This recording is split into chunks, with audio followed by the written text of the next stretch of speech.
छाया प्रमोद की सहपाठिनी थी।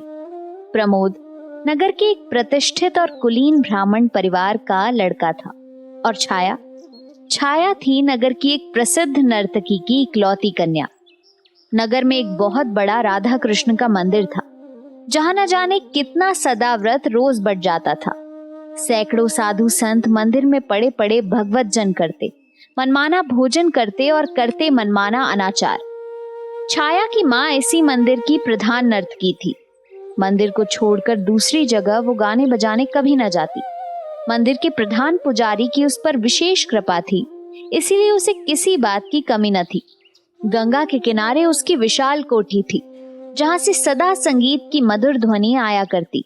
नगर के संगीत प्रेमी जब स्वयं ही उसके यहाँ पहुंच जाते तो राज रानी उन्हें निराश न करती, किंतु वो किसी के यहाँ बुलाने पर गाने के लिए नहीं जाती थी।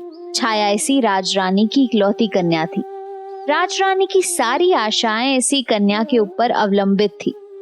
विद्या अध्ययन की ओर छाया की अधिक रुचि देखकर राजरानी ने उसे स्कूल में भर्ती करवा दिया। छाया नगर की कुछ पुरानी प्रथा के अनुयायियों के विरोध करने पर भी कुलीन घर की लड़कियों के साथ पढ़ते पढ़ते कॉलेज तक पहुंच गई। और जिस दिन पहले पहल वो कॉलेज पहुंची, प्रमोद से उसकी पहचान हो गई। ये पहचान ही बनकर न रह सकी। धीरे धीरे वो मित्रता में परिवर्तित हुई और अंत में उसने प्रणन का रूप धारण कर लिया, जिसका परिणाम ये हुआ कि परिवार वालों का विरोध, तिरस्कार और प्रताड़ना न तो प्रमोद को ही उसके पद से विचलित कर सका, न छाया को। विवाह के लिए उन्हें कोर्ट का सहारा लेना पड़ा।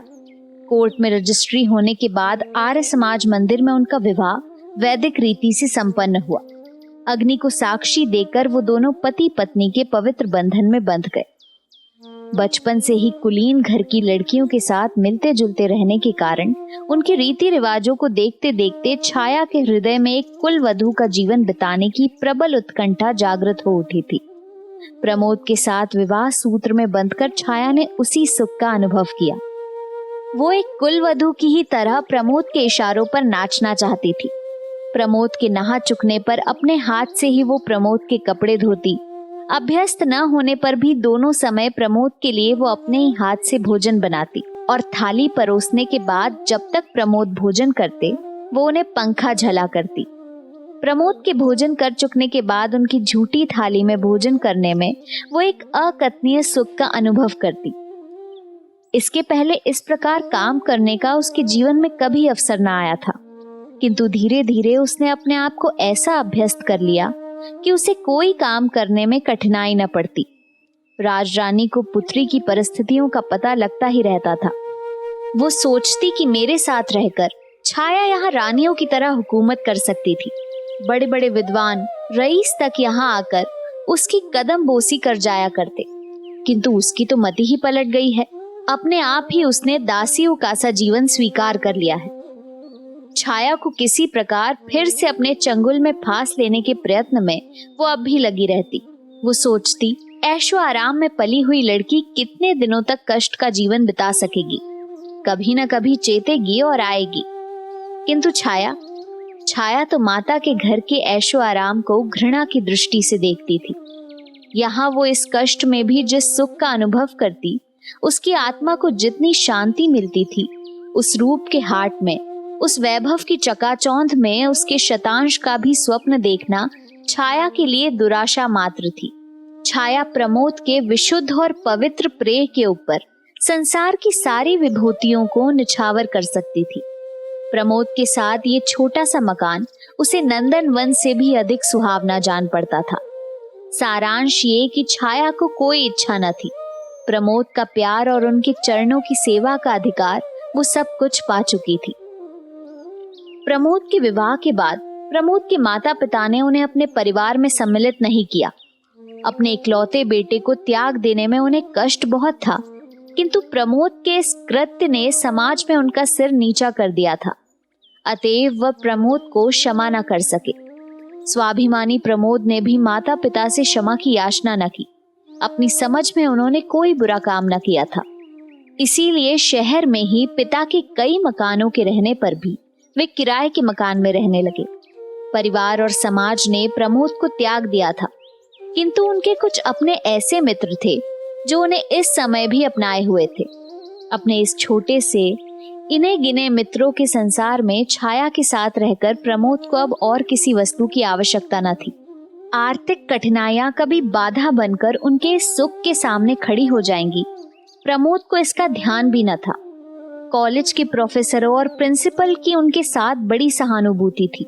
उनका आचरण कॉलेज में बड़ा उज्जवल रहा था और वे परीक्षाओं में सदा पहले ही आए थे, इसीलिए वो थोड़ा प्रयत्न करने पर वहां प्रोफेसर हो सकते थे। परंतु सुख की आत्मविस्मृति तक बाहरी आवश्यकताओं की पहुंच कहां। कॉलेज में एक हिंदी की प्रोफेसर का स्थान खाली भी हुआ, किंतु प्रमोद अपने सुख में इतना भूल गए थे कि उन्हें और किसी बात का स्मरण ही न रहा। उनके मित्रों और छाया ने एक दो बार उनसे इस पद के लिए प्रयत्न करने के लिए कहा भी, किंतु उनका ये उत्तर सुनकर, छाया क्यों मुझे अपने पास से दूर भगा देना चाहती हो, छाया चुप हो गई। उसे अधिक कहने का साहस ना हुआ। वो प्रमोद के भावुक स्वभाव से भली भांति परिचित थी। छोटी छोटी साधारण बातों का भी उनके हृदय पर बड़ा गहरा प्रभाव पड़ता था। यौवन जनित उन्माद और लालसाएं चिरस्थायी नहीं होती। इस उन्माद के नशे में जिसे हम प्रेम का नाम दे डालते हैं, वो वास्तव में प्रेम नहीं, किंतु वासनाओं की प्यास मात्र है। लगातार 6 महीने तक छाया के साथ रहकर अब प्रमोद की आंखों में भी छाया के प्रेम और सौंदर्य का वो महत्व न रह गया था जो पहले था। अब वो नशा कहाँ था। उन्हें अपने कर्तव्य का ज्ञान हुआ। उन्हें अब ऐसा जान पड़ता जैसे उन्होंने कोई बहुत बड़ी भूल कर डाली है। आर्थिक कठिनाइयां भी उन्हें पद पद पर शूल की तरह कष्ट पहुंचा रही थी। इसके अतिरिक्त माता पिता के स्नेह का अभाव उन्हें अब बहुत खटक रहा था। उनका चित्त व्याकुल सा रहता, बार बार उस स्नेह की शीतल छाया में दौड़कर शांति पाने के लिए उनका चित्त चंचल हो उठता। माता पिता के स्नेह में जो शीतलता, ममता का मधुर दुलार और जो एक प्रकार की अनुपम शांति मिलती है, वो उन्हें छाया के पास न मिलती। छाया के प्रेम में उन्हें सुख मिलता था, शांति नहीं। स्नेह मिलता पर शीतलता नहीं, आनंद मिलता पर तृप्ति नहीं। हाँ, प्यास और तीव्र होती जान पड़ती। आनंद और सुख के जलन की मात्रा अधिक मालूम होती। वे माता पिता के स्नेह के लिए अत्यधिक विकल रहते, किंतु जब माता पिता ने ही उन्हें अपने प्रेम के पलने से उतारकर अलग कर दिया, तब स्वयं उनके पास जाकर उनके प्रेम और दया की भिक्षा मांगना प्रमोद के स्वाभिमानी स्वभाव के विरुद्ध था। प्रमोद का स्वास्थ्य भी अब पहले जैसा न रह गया था। दुश्चिंताओं और आर्थिक कठिनाइयों के कारण वे बहुत कृश और विक्षिप्त से रहते। समाज में भी अब वो मान प्रतिष्ठा न थी। हर स्थान पर उनके इसी विवाह की चर्चा सुनाई पड़ती। प्रमोद के इस कार्य से ही नहीं, स्वयं प्रमोद से भी किसी को किसी प्रकार की कोई सहानुभूति न रह गई थी। सब लोग प्रायः यही कहते कि प्रमोद 2 ही 3 साल के बाद अपने इस कृत्य पर पछताएगा। ये विवाह प्रमोद सरीखे विवेकी और विद्वान युवक के अनुकूल नहीं हुआ। ठहरी तो आखिर वैश्या की ही लड़की ना, कितने दिन तक साथ देगी। वैश्याएं भी किसी की होकर रही है या यही रहेगी। इस प्रकार न जाने कितने तरह के आक्षेप प्रमोद के सुनने में आते। इन सब बातों को सुन सुनकर प्रमोद की आत्मा विचलित सी हो उठी। उन्हें इन सब बातों का मूल कारण छाया ही जान पड़ती। वे सोचते, कहां से मेरी छाया से पहचान हुई। न उससे मेरी पहचान होती और न विपत्तियों का समूह इस प्रकार मुझ पर टूट पड़ता। वे अब छाया से कुछ खिंचे खिंचे से रहने लगे। उनके प्रेम में अपने आप शिथिलता आने लगी। छाया का मूल्य उनकी आंखों में घटने लगा। पर प्रमोद स्वयं ये सब चाहते न थे। छाया में वैश्या की लड़की होने के अतिरिक्त और कोई अवगुण मिलता न था। वे विवश थे। हृदय के ऊपर किसका वश चला है। वे अपने व्यवहार पर स्वयं ही कभी कभी दुखित हो जाते, फिर वही भूल करते। कभी कभी औरों के सामने भी छाया से वो ऐसा व्यवहार कर बैठते जो अनुचित कहा जा सकता था। छाया सुख की छाया में ही पलकर बड़ी हुई थी। अपमान, अनादर और तिरस्कार के ज्वालामय संसार से वो परिचित न थी। अब पद पद पर उसे प्रमोद से प्रेम के कुछ मीठे शब्दों के स्थान पर तिरस्कार से भरा हुआ अपमान ही मिलता था। प्रमोद के इस परिवर्तन के बाद भी छाया ने समझ लिया था कि प्रमोद के हृदय में उसने एक ऐसा स्थान बना लिया है जिस तक किसी और की पहुंच नहीं है। उसे इसी में संतोष था। एक कुल वधू इसके अतिरिक्त और चाहती ही क्या है। पत्नी के रूप में पहुंचकर छाया ने अपना अस्तित्व ही मिटा दिया था। प्रमोद के चरणों में उसके लिए थोड़ा सा स्थान बना रहे, यही उसकी साधना थी। और इस साधना के बल पर ही वो प्रमोद का किया हुआ अपमान और तिरस्कार हंसकर सह सकती थी। उसके ऊपर उस अपमान और तिरस्कार का अधिक प्रभाव न पड़ता। प्रमोद के जरा हंसकर बोलने पर वो सब कुछ भूल जाती थी। उसे कुछ याद रहता तो केवल प्रमोद का मधुर व्यवहार। प्रमोद के माता पिता आखिर पुत्र को कितने दिनों तक छोड़कर रह सकते थे, और अब तो प्रमोद के साथ साथ उन्हें छाया पर भी ममता हो गई थी। उनका क्रोध महीने 1.5 महीने से अधिक न ठहर सका। वो समाज के पीछे अपने प्यारे पुत्र को नहीं छोड़ सकते थे। हृदय कहता था, चलो मना लाओ, बेटा आत्माभिमानी है तो पिता को नम्र होना चाहिए, किंतु आत्माभिमान आकर उसी समय गला पकड़ लेता। पुत्र के दरवाजे स्वयं उसे मनाने के लिए जाना उन्हें अपनी प्रतिष्ठा के अनुकूल न जान पड़ता। फिर पुत्र ही तो है, यदि वो पिता के पास तक आ जाए तो क्या उसकी शान में फर्क आ जाएगा। सारांश ये कि चंद्रभूषण और सुमित्रा अब बहू बेटे के लिए व्याकुल होते हुए भी उन्हें बुला न सके। एक दिन एक व्यक्ति ने आकर कहा कि प्रमोद बहुत दुबला हो गया है और कुछ बीमार सा है। माता का हृदय पानी पानी हो गया। उसने उसी समय एक नौकर के हाथ कुछ रुपए भेजकर कहला भेजा कि प्रमोद आकर उनसे मिल जाए। रुपए तो प्रमोद ने ले लिए क्योंकि उन्हें आवश्यकता थी, परंतु वे घर न जा सके। उन्होंने समझा माँ ने पिता की चोरी से घर में बुलवाया है, इसीलिए जिस घर में वे पैदा हुए, जहाँ की जलवायु में पलकर इतने बड़े हुए, उसी घर में चोर की तरह जाना उन्हें भाया नहीं। वे नहीं गए, जाना अस्वीकार कर दिया। इससे सुमित्रा को बड़ा दुख हुआ। वे उठते बैठते चंद्रभूषण से इसी बात का आग्रह करने लगी कि वे प्रमोद को स्वयं लेने जाए। उसे मनाने में उनकी प्रतिष्ठा न कम पड़ेगी। दशरथ ने बेटे के लिए प्राण दे दिए थे, यहाँ तो जरा से सम्मान की ही बात है। पिता का हृदय तो स्वयं ही पुत्र के लिए विकल हो रहा था। वे तो स्वयं चाहते थे। अब सारी जिम्मेदारी सुमित्रा के सर पर छोड़कर वे पुत्र को मनाने चले। कहीं छाया पैर छूने आई तो? लाख वैश्या की लड़की है, पर अब तो मेरी पुत्र वधू है, क्या मैं खाली हाथ ही पैर छुआ लूंगा? सराफे की ओर घूम गए। वहां एक जोड़ी जड़ाऊ कंगन खरीदे और जेब में रखकर 10 कदम भी न चल पाए थे कि सामने से प्रमोद आते हुए दिखे। चंद्रभूषण के पैर रुक गए, प्रमोद भी ठिठके। झुककर उन्होंने पिता के पैर छू लिए। चंद्रभूषण की आंखों से गंगा जमुना बह निकली। प्रमोद के भी आंसू न रुक सके।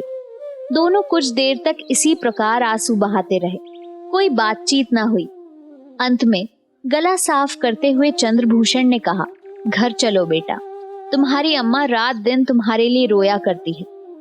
प्रमोद ने कोई आपत्ति न की, चुपचाप पिता के साथ घर चले गए। उस दिन वे बहुत रात घर लौटे। उनकी बाट जोहते जोहते छाया भूखी प्यासी सो गई थी। जब प्रमोद अपने कमरे में पहुंचे तो 12 बज रहे थे। इस समय छाया को जगाना उन्होंने उचित नहीं समझा।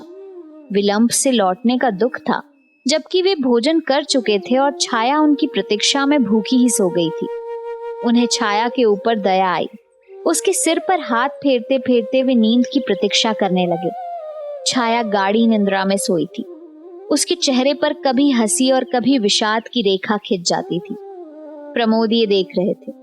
आज उन्हें अपने कटु व्यवहार तीर की तरह चुभने लगे। इसी सोच विचार में वे सो गए। छाया की भी नींद खुली। घड़ी की ओर देखा, 1:30 बज रहे थे। पास ही प्रमोद सुख की नींद ले रहे थे। वो बड़ी व्याकुल हुई। उसने अपने आप को न जाने कितना धिक्कारा। ऐसी नींद भी भला किस काम की? वे आए और भूखे प्यासे सोए रहे, और ये निगोड़ी आंखें न खुली। ये सदा के लिए बंद न हुई थी ना? कभी न कभी खुलने के लिए ही तो मूंदी थी, फिर खुलने के समय पर क्यों न खुली?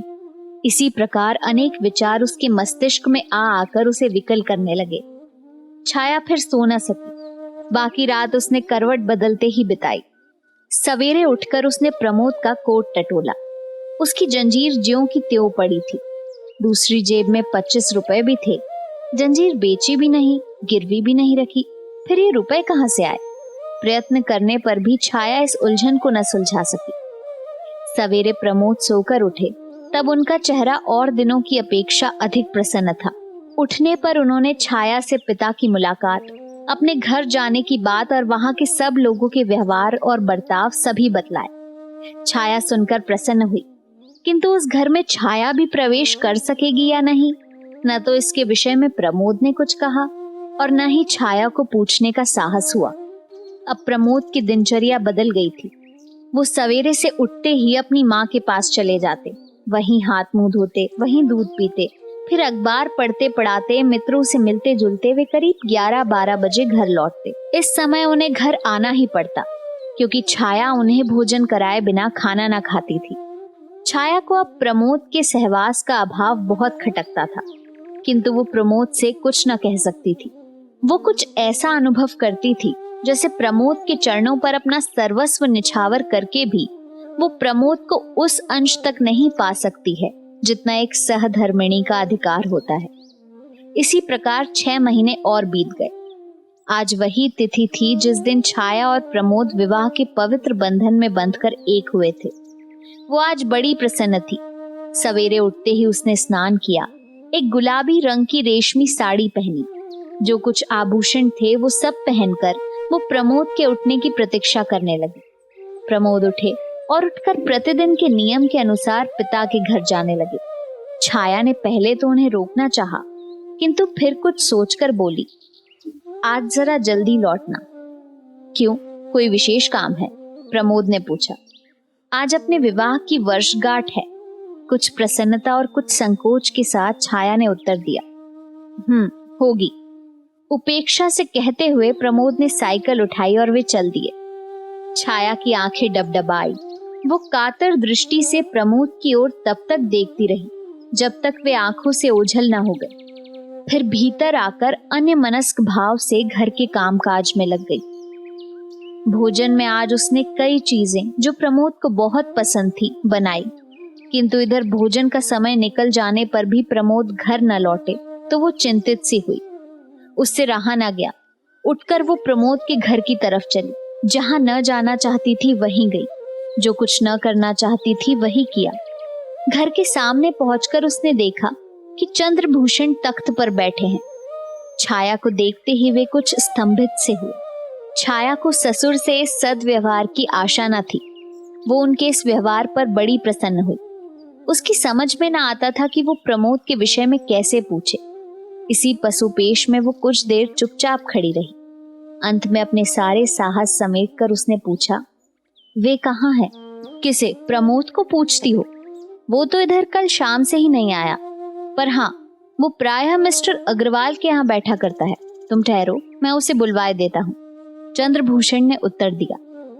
उधर प्रमोद की माँ दरवाजे की आड़ से खड़ी खड़ी छाया को निहार रही थी और मन ही मन सोच रही थी, कैसी चांद सी है। चाल ढाल से भी कुलीन घर की बहू बेटियों से कुछ अधिक ही जचेगी, कम नहीं। बातचीत का ढंग कितना अच्छा है, स्वर कितना कोमल और मधुर है। चूल्हे में जाए वो समाज जिसके कारण मैं इस हीरे के टुकड़े को अपने घर में अपनी आंखों के सामने नहीं रख सकती। छाया फिर बोली, आप उन्हें न बुलवाकर मुझे ही वहां पहुंचवा दे। अच्छी बात है, कह के चंद्रभूषण अपने एक विश्वास पात्र नौकर के साथ छाया को मिस्टर अग्रवाल के घर भेजकर भीतर आए। पत्नी से कहा, वो लड़की जिसके साथ तुम्हारे बेटे ने ब्याह किया है आज आई थी। पत्नी ने तिरस्कार के स्वर में कहा, वो बेचारी तो ऊपर के तुम्हारे दरवाजे तक आई और तुमसे इतना भी न बन पड़ा कि उसे घर के भीतर तक लिवा लाए। चंद्रभूषण सिर खुजाने लगे। वाह, मैंने तो तुम्हारे ही डर के मारे नहीं बुलाया, नहीं तो बुलाने को क्या हुआ था, अपनी ही तो बहू है। फिर वे उठकर भीतर गए। अलमारी से वही कंगन की जोड़ी जो उस दिन उन्होंने खरीदी थी लाकर पत्नी के सामने धर दी। बोले, लो, अब जब आए तो उसे एक कंगन पहना देना। सुमित्रा ने चकित दृष्टि से एक बार कंगन और एक बार पति की ओर देखा, फिर प्यार किंतु तिरस्कार स्वर में बोली, मेरे लिए तो ऐसा कंगन कभी न लाए थे, अपनी बहू के लिए कैसे चुपचाप खरीद लाए, किसी को मालूम भी न होने पाया। अरे तो ऐसे कंगनों के लिए कलाई भी तो वैसी ही चाहिए। कहते कहते चंद्रभूषण बाहर चले गए। कंगन उठाकर सुमित्रा ने रख लिए और उसी दिन से फिर छाया की बाट जोहने लगी। छाया ने मिस्टर अग्रवाल के घर पहुंचकर देखा प्रमोद ताश के खेल में तल्लीन है। वहां पर कई युवक और युवतियां थी। प्रमोद सबसे हंस हंस कर बातें कर रहे थे। वहां पर मिस्टर अग्रवाल की कन्या शांता को छोड़कर छाया किसी को पहचानती न थी। शांता से छाया का परिचय भी प्रमोद ने ही करवाया था। शांता प्रमोद की बाल सहेली थी और वे उसका बहुत आदर करते थे, किंतु आज प्रमोद का शांता के पास इस तरह बैठे रह जाना और छाया की उपेक्षा करना छाया को बड़ा कष्ट कर जान पड़ा। वो सोचने लगी यहाँ न आती तो अच्छा होता। वो बैठ न सकी। 10 मिनट तक चुपचाप खड़ी देखती रही। अंत में शांता की नजर उस पर पड़ी। उसने उठकर छाया को आदर के साथ बैठाया। प्रमोद को छाया का इस प्रकार उनकी खोज में ही सही उसके मित्रों के घर तक पहुंचना अच्छा न लगा। उन्होंने वहीं सबके सामने उसे डांट दिया। वे सिर से पैर तक जल उठे। कुछ देर वहां बैठकर फिर वे अपने घर आए। घर पहुंचकर उन्होंने छाया को खूब आड़े हाथों लिया। जो कुछ जी में आया क्रोधावेश में कहते गए। क्रोध में न मनुष्य में बुद्धि रह जाती है न विवेक। प्रमोद ने जो कुछ कहना था वो भी कहा और जो कुछ न कहना था वो भी कहा। अंत में उन्होंने यहाँ तक कह डाला कि तुम अपने परिवार की चाल क्यों छोड़ सकोगी? गली गली घूमोगी नहीं तो काम कैसे चलेगा? तुम तो मालूम होता है वही करोगी जो तुम्हारी माँ आज तक कर रही है। छाया कट सी गई। अपमान उसके चेहरे पर तड़प उठा, किंतु वो कुछ न बोली। वो जानती थी कि कुछ बोलकर अपना अहित छोड़कर वो हित न कर सकती। अंत तक अपने इस कार्य के लिए वो विनम्र भाव से प्रमोद से क्षमा मांगती रही और इस बात का आश्वासन देती रही कि अब उससे ऐसी भूल कभी न होगी। किंतु प्रमोद अपने को शांत न कर सके। वे उन्मत्त की तरह कभी टहलते और कभी चुपचाप लेट जाते। अंत में कुछ देर तक इधर उधर टहलकर वे छाया से बोले, छाया, मैं तो मिस्टर अग्रवाल के घर जा रहा हूँ। वहां मुझे कुछ शांति मिलती है। शांता के पास पहुंचकर मैं एक प्रकार के सुख और शीतलता का अनुभव करता हूँ। वहां मैं सारी दुश्चिंताओं से क्षण भर के लिए अपने आप को मुक्त पाता हूँ। वहां मैं जितना अधिक रहूं रहने दिया करूं। तुम्हारे पास मुझे सिवा ग्लानि और शोक के कुछ नहीं मिलता। तुम्हारे पास मैं शांति नहीं किंतु अशांति ही अधिक पाता हूँ। शीतलता नहीं, मुझे जलन होती है। और ये सच तो है छाया कि अब मैं तुमसे घृणा करने लगा हूँ। तुम्हारी माँ के घर की दासी का आना जाना मैं संदेह की दृष्टि से देखता हूँ। मुझे तुम्हारे ऊपर विश्वास नहीं रह गया है। अब तुम मेरे पीछे मत पड़ो। तुम्हें स्वतंत्र किए देता हूँ। तुम चाहो तो अपनी माँ के पास जाकर सुख से रह सकती हो। मैंने तो तुम्हारे साथ इतने दिनों तक रहकर भर पाया। बस अब और अधिक मुझे अपने साथ रहने के लिए विवश मत करो। रोने धोने का मुझ पर कोई असर नहीं होगा। जहां मैं थोड़ी शांति पाता हूँ वहां जाने दो। कहते हुए प्रमोद बाहर चले गए। छाया वहीं धरती पर लौटकर फूट फूट कर रोने लगी। आज उसे मालूम हुआ कि वो कितनी असहाय, कितनी विवश और कितनी दुर्बल है। संसार उसे शून्य सा होता हुआ जान पड़ा। उसे ऐसा लगता था जैसे उसका सर्वस्व कोई बरबस उससे छीन लिए जाता है। वो चीख पड़ी और रोते रोते बेहोश हो गई। पड़ोस की कुछ स्त्रियों ने आकर उसके मुंह पर पानी के छींटे दिए। छाया उठ बैठी। उस दिन वो भोजन न कर सकी। इस प्रकार विवाह की पहली वर्षगांठ संपन्न हुई। प्रमोद बहुत रात गए घर लौटे। छाया तब तक सोई न थी। वो अब भी रो रही थी। छाया की अवस्था पर प्रमोद को दया आ गई। उन्हीं की ओर से इस संग्राम की संधि का प्रस्ताव पेश हुआ। सुलह हुई और दोनों ने साथ भोजन किया। रात अच्छी कटी, किंतु सवेरे से फिर वही रफ्तार बेढंगी जो पहले थी सो अब भी है आरंभ हो गई। प्रमोद फिर कुछ तेज बातें कह के चल पड़े और छाया रोती रह गई। राजरानी अपनी पुत्री की दुर्अवस्था के विषय में प्रतिदिन सुना करती थी। उसने फिर अंतिम शस्त्र फेंका। दासी से कहला भेजा, अभी भी कुछ बिगड़ा नहीं है।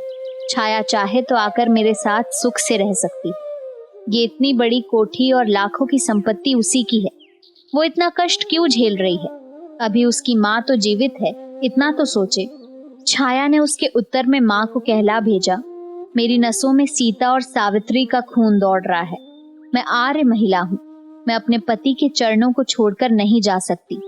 सीता और सावित्री का महान आदर्श मुझसे कहता है कि पति ही मेरा परमेश्वर है। पति को छोड़कर स्त्री की कहीं दूसरी जगह गति नहीं हो सकती।